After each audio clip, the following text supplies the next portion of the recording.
నమస్కారం అందరికీ Indian histories ఛానల్కు స్వాగతం. ఈరోజు అట్లతద్ది పూర్తి వ్రతకథ చెప్తాను వినండి. పూర్వం కొంతమంది రాజుల కుమార్తెలు మంత్రుల కుమార్తెలు చాలా స్నేహంగా ఉండేవారు. అట్లతద్ది రోజు వీళ్ళందరూ నిర్జల ఉపవాసం చేయగా రాజకుమార్తె ఆకలితో కళ్ళు తిరిగి పడిపోయింది. తన చెల్లి అవస్థ చూడలేని రాజకుమారుడు అద్దంలో తెల్లని వస్త్రాన్ని చంద్రుడిని నమ్మించి, అదిగో చంద్రోదయం అయ్యిందమ్మా, ఇక వెళ్ళి పళ్ళు తిని అప్పుడు గౌరీ పూజ చేసుకో అన్నాడు. అది నమ్మి రాజకుమార్తె అలానే చేసింది.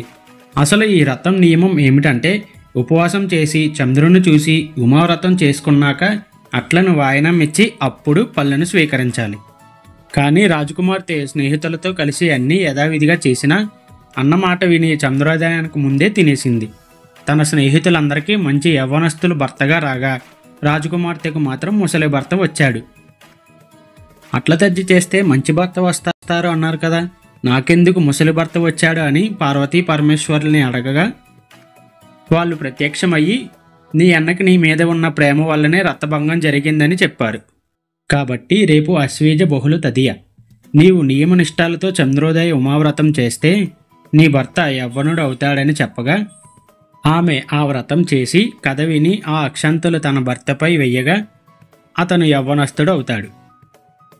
ఇప్పటి వరకు మీరు వ్రతకథ మాత్రమే విన్నారు. ఇప్పుడు వ్రతం ఎలా చేయాలో, అది ఎలా స్టార్ట్ అయ్యిందో తెలుసుకుందాం రండి.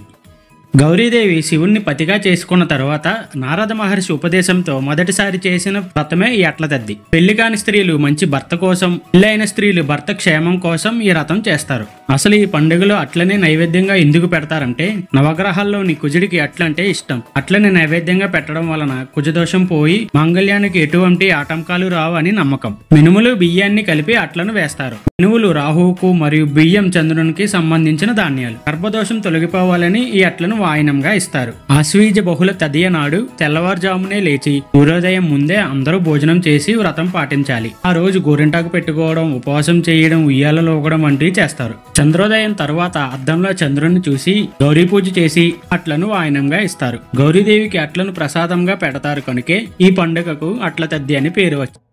మహిళలందరికీ అట్లతద్ది శుభాకాంక్షలు. Thank you.